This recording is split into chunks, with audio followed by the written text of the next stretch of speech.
But it's just, I mean, Korea never ceases to amaze me just how its food, its culture, its pop music, its film gets out there. And there's also recently 한류는 우리에게도 놀라운 현상이지만 해외, 특히 이전 다른 이유로 한국을 주목하던 사람들에게도 충격적인 일로 받아들여집니다.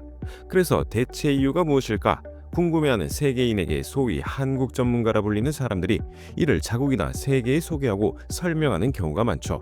오늘 소개할 영상도 이런 맥락으로 볼 수 있습니다. 해당 영상은 작년 말 미국 비영리 조직인 외교정책협회의 유튜브 공식 채널에 올라온 한국의 문화적 활력입니다. 외교정책협회는 1918년 설립된 단체로 다양한 강연과 출판물을 통해 국제 이슈에 대한 정보 제공과 외교정책 토론을 촉진하는 것을 목표로 하고 있죠. 해당 영상에서 한국과 한류를 설명하는 인물은 제프리 케이인데요. 그는 아시아 및 외교 전문 미국 저널리스트이자 작가로 한국에서 5년간 거주하며 우리 기업과 문화를 심층 취재한 인물입니다. 특히 삼성의 역사와 기술을 다룬 삼성 라이징이라는 제목의 책을 출간할 정도로 우리나라와 깊은 연을 맺고 있죠. 그렇다면 그는 이 영상에서 우리나라와 한류를 어떻게 세계인에게 소개하고 있을까요? 함께 확인해 보시죠.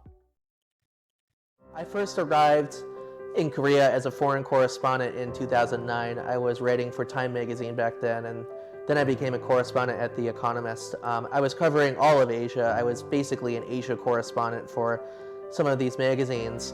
And I became fascinated with Korea in particular at that time because it was this peninsula that was not very vastly populated, not really that big in world affairs, that had emerged from poverty. And yet Korea, on both sides of the 38th parallel, North Korea, South Korea, they both had this outsized influence on the world. And in North Korea, the influence is nuclear threats and concentration camps, terrible human rights abuses, this crazy dictator who seems to just, just surprises us every time. And I became equally fascinated with South Korea because I found that, I traveled to North Korea. I would go to North Korea. I would go to the DMZ that separates the two Koreas. And whenever I returned to South Korea, I just found the gap just so fascinating that, I felt like I was stepping into a different dimension or a universe after returning from North Korea to South. And yet, these are people who have been divided for about 2 generations. I mean, it's not really that long that they've been divided. It's really only almost a lifetime ago, which is not a long time. And so I just got fascinated that North Korea could be in this position of total disaster, total rubble, just nothing. And then meanwhile, South Korea is emerging globally as this major cultural force in the world just around then when I arrived. This was when K-pop was hitting the world by storm, when you had people like Super Junior, there were Korean film, Park Chan-wook, there was Old Boy, Snowpiercer by Bong Joon-ho, a number of Korean films were just starting to sweep the cinematic world. We're winning at cinematic festivals around the world.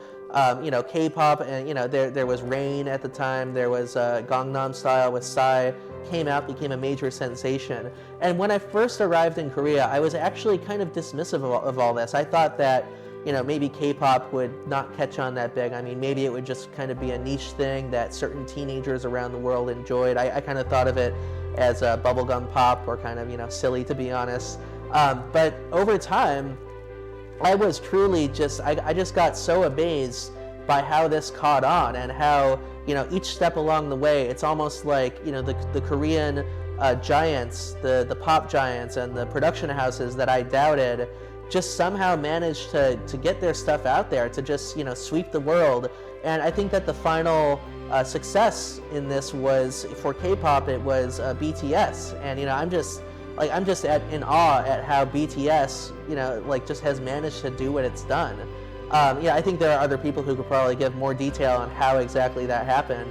But it's just, Korea never ceases to amaze me just how its food, its culture, its pop music, its film gets out there. And there also recently, there was the case of Parasite, which was produced by one of the heiresses to the Samsung empire, a woman named Mickey Lee, who mostly works out of California, but she runs the wildly successful CJ Entertainment. She was somebody who had this vision almost 30 years ago that she wanted to make Korea a cultural and cinematic powerhouse around the world. She wanted Korea to be respected in the same way Japanese pop culture was respected, and maybe even American Hollywood movies and Hollywood pop culture.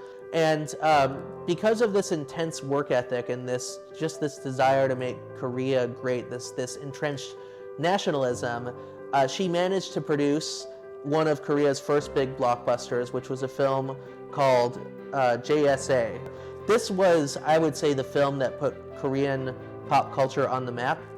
And from there, it was just a never-ending build-up. I mean, it was there was the Winter Sonata, a big TV show that was popular around then. There was Old Boy by Park Chan-wook. It was just this never-ending build-up until finally Korea got to BTS, got to Parasite. You know, managed to elevate the poor practices it had as a highly censored, impoverished nation and a dictatorship, you know, in the 1980s, to this vibrant cultural, technological democracy that just seems to wow so many people with the things that it manages to produce.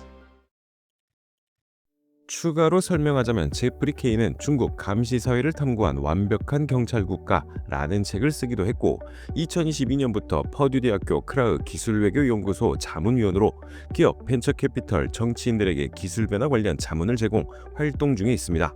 단순 한국 전문가가 아니라 저명한 아시아 외교 전문가라고 볼 수 있죠. 그런 그가 한류를 영상처럼 평가한 것은 세계적으로도 보기 드문 놀라운 사례이기 때문입니다. 가끔 우리 안에서도 한류를 과소평가하거나 끝났다라고 말하는 분들도 계시지만 이번 영상을 통해 다시 한번 그 가치를 확인하셨기를 바랍니다. 앞으로도 우리 문화의 힘을 느낄 수 있는 다양한 영상과 기사를 소개할 수 있도록 트루코리아가 최선을 다하겠습니다. 시청해주셔서 감사합니다. 구독과 좋아요는 영상을 만드는 데 큰 힘이 됩니다.